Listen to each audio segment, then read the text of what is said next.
Hello, friends. If you're watching this, chances are you're someone who cares about living a long, healthy life. Maybe you're in your 50s, 60s, or even 70s, or you're helping a loved one stay vibrant as they age. Today, we're diving into a topic that affects us all. The food we eat and the lifestyle we choose can either protect us or put us at risk for chronic diseases like diabetes, cancer, and Alzheimer's. I'm not here to lecture but to share eye-opening truths and practical steps you can take to feel better, think sharper, and live longer. So, grab a cup of tea, get comfortable, and let's talk about what's on your plate and how it's shaping your future. Let's start with a number that might shock you.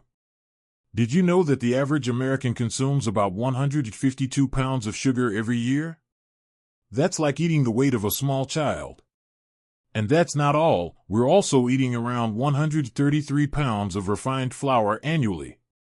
That's bags of white bread, pasta, and pastries. You might think, I don't eat that much sugar. But here's the thing, sugar isn't just in candy or soda. It's hiding in everything, your morning cereal, that healthy granola bar, even your favorite spaghetti sauce. And refined flour? It's in the bagels, crackers, and muffins you grab on the go. These foods aren't just treats, they're quietly fueling an epidemic of chronic diseases. Why does this matter? Because science shows that what we eat directly impacts our risk for serious health issues. Take diabetes, for example. Type 2 diabetes used to be thought of as a disease for older adults, but now we're seeing it in kids as young as 10. Why? Because our diets are loaded with sugar and refined carbs, which spike blood sugar and insulin levels, setting the stage for insulin resistance. Over time, this can lead to diabetes, and it doesn't stop there. The same processes driving diabetes are linked to cancer and Alzheimer's. In fact, some researchers call Alzheimer's type 3 diabetes because of its close ties to blood sugar imbalances, Mayo Clinic Alzheimer's research. Let me tell you about Sarah, a 62-year-old retired teacher I met at a community health talk. Sarah loved her daily routine, toast with jam for breakfast, a sandwich for lunch, and pasta for dinner. She thought she was eating pretty well, no fast food, no soda. But she was always tired, her joints ached, and her doctor warned her she was pre-diabetic. When she heard about the 152-pound sugar statistic, she was floored. I had no idea I was eating that much sugar, she told me. Sarah's story isn't unique, but it's a wake-up call. The good news? Sarah made some changes we'll talk about soon, and within months, she felt like a new person, more energy, better focus, and her blood sugar numbers were back in a healthy range. So, what's happening in our bodies when we eat all this sugar and refined flour? When you eat a bowl of sugary cereal or a slice of white bread, your body breaks it down into glucose, flooding your bloodstream. Your pancreas pumps out insulin to shuttle that glucose into your cells for energy. But when you're constantly eating high-sugar, high-carb foods, your insulin levels stay elevated, and your cells start ignoring it, like a kid who stops listening when you yell too much. This is insulin resistance, and it's a key driver of not just diabetes but also inflammation, like a slow-burning fire in your body. Inflammation is linked to everything from heart disease to cancer to Alzheimer's, Harvard Health Inflammation. Let's talk about cancer for a moment.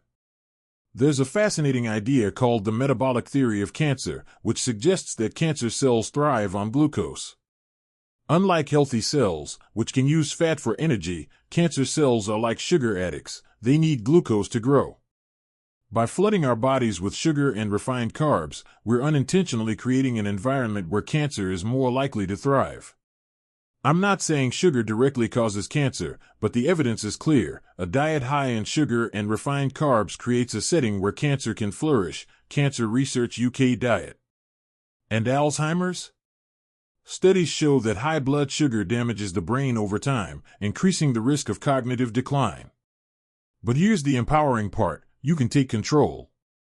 You don't have to be a victim of the standard American diet. Let's talk about one powerful way to take charge, cutting back on sugar and refined carbs. This doesn't mean you have to give up everything you love. Nobody's saying you can't enjoy a slice of birthday cake now and then. but making smarter choices most of the time can make a huge difference. For example, swapping white bread for whole grain options or choosing berries over sugary desserts can lower blood sugar spikes and reduce inflammation. I know change can feel overwhelming, especially if you're used to quick, carb-heavy meals. But let me share a story about John, a 58-year-old accountant who thought he couldn't change his diet because he was too busy. John was overweight, always tired, and worried about his family history of diabetes.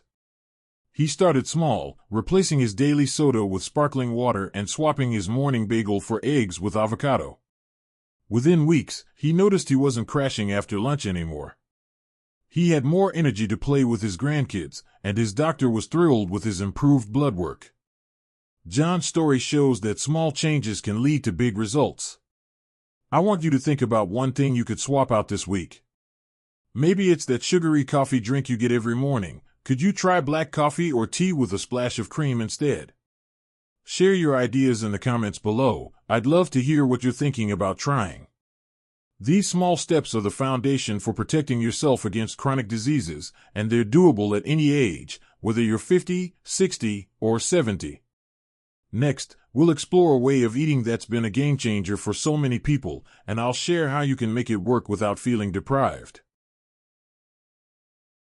Now that we've covered the risks of sugar and refined flour, let's dive into a solution that's transformed lives: the ketogenic diet.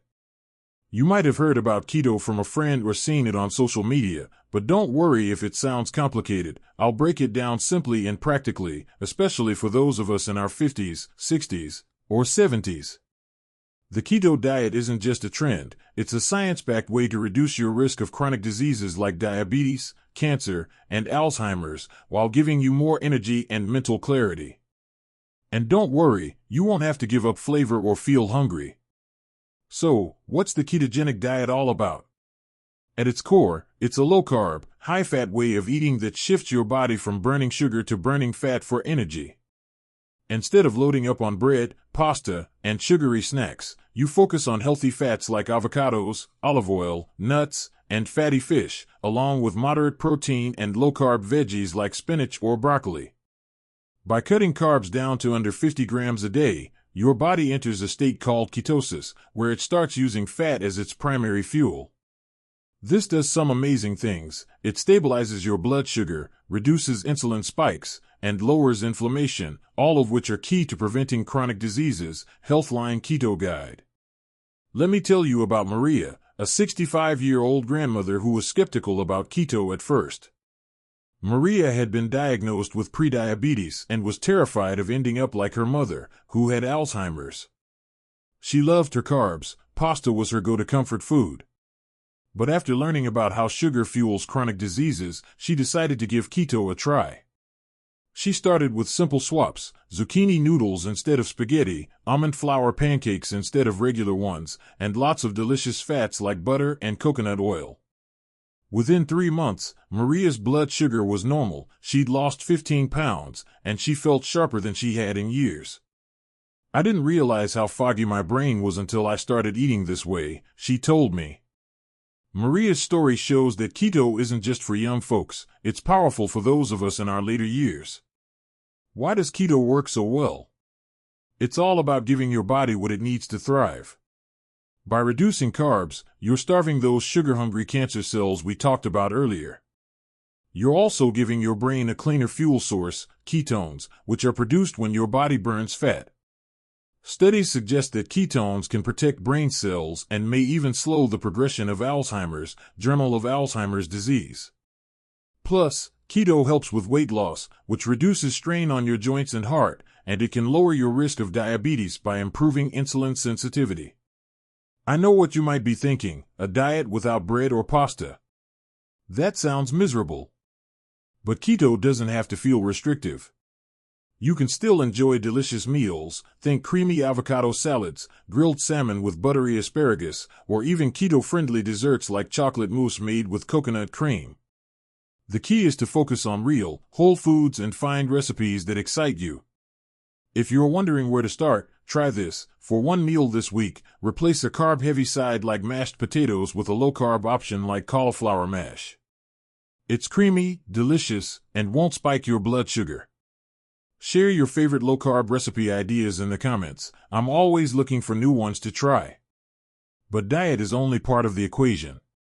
To really take charge of your health, you need to know what's going on inside your body. That's where tools like Function Health come in. Function Health is a service that lets you test over 100 biomarkers like blood sugar, insulin, cholesterol, and markers of inflammation without needing a doctor's visit. It's like getting a report card for your body. I recommend checking these markers at least once a year, especially if you're over 50. Why? Because knowledge is power. If you know your blood sugar is creeping up or your inflammation levels are high, you can take action before it turns into something serious like diabetes or heart disease. Function Health website. Let me share a story about Tom, a 60-year-old mechanic who used Function Health to turn his health around. Tom was feeling sluggish and had a family history of heart disease. He got his biomarkers tested and discovered his insulin levels were too high, even though his doctor hadn't flagged anything yet. Armed with this information, Tom started a low-carb diet, added daily walks, and worked on getting better sleep. A year later, his insulin levels were normal, and he felt like he'd shaved 10 years off his age. "I wish I'd known about this sooner," he said. Tools like Function Health give you the data to make informed choices, and that's a game changer for staying healthy as you age.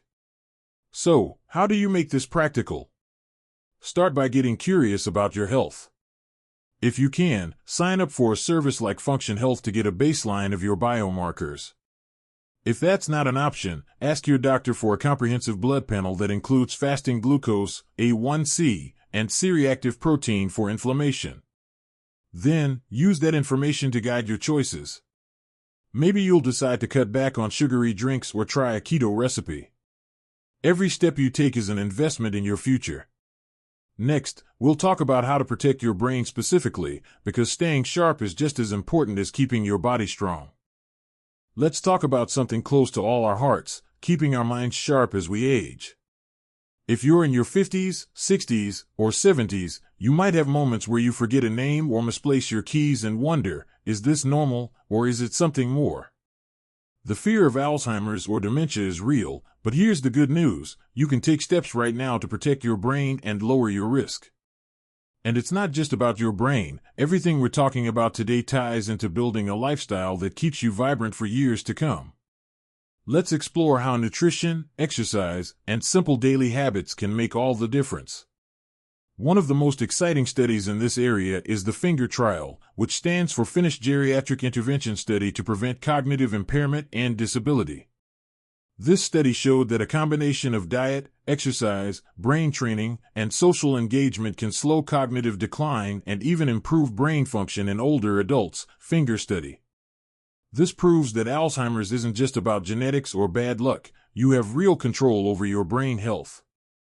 Let's break down how you can apply these findings to your life, starting with nutrition. We've already talked about how the ketogenic diet can help by providing ketones, a cleaner fuel source for the brain than glucose. But even if keto feels like too big a leap, small changes in your diet can still protect your brain. For example, eating more foods rich in omega-3 fatty acids, like salmon, walnuts, or flax seeds, supports brain cell health. Berries, like blueberries and strawberries, are packed with antioxidants that fight inflammation and protect your neurons. And don't forget leafy greens like spinach or kale, which are loaded with vitamins that keep your brain sharp. Understanding the nutritional needs of older adults is a key concept for both brain and body health. National Institute on Aging. Exercise is also crucial. You don't need to run marathons. Regular physical activities like walking, household chores, or other movements can help. Many studies support the link between physical activity and brain health. For instance, one study found that people who are more physically active have higher levels of a protein that boosts brain health compared to those who are less active. Harvard Health Exercise. Sleep is another critical factor. Research shows that insufficient sleep can increase the risk of cognitive decline. Aim for 7 to 8 hours of quality sleep each night. If you struggle with sleep, try creating a relaxing bedtime routine, maybe a warm bath, some light stretching, or reading a book instead of scrolling on your phone. Managing stress is equally important. Chronic stress can damage the brain and impair cognitive function. Practices like deep breathing, meditation, or keeping a gratitude journal can help reduce stress and protect your brain, better health while aging. Finally, let's address the elephant in the room. The food industry and our healthcare system often prioritize profit over health. We've seen how food companies push sugary, refined carb products that contribute to the chronic disease epidemic. Meanwhile, the healthcare system often focuses on treating symptoms rather than addressing root causes. That's why taking control of your health is so empowering.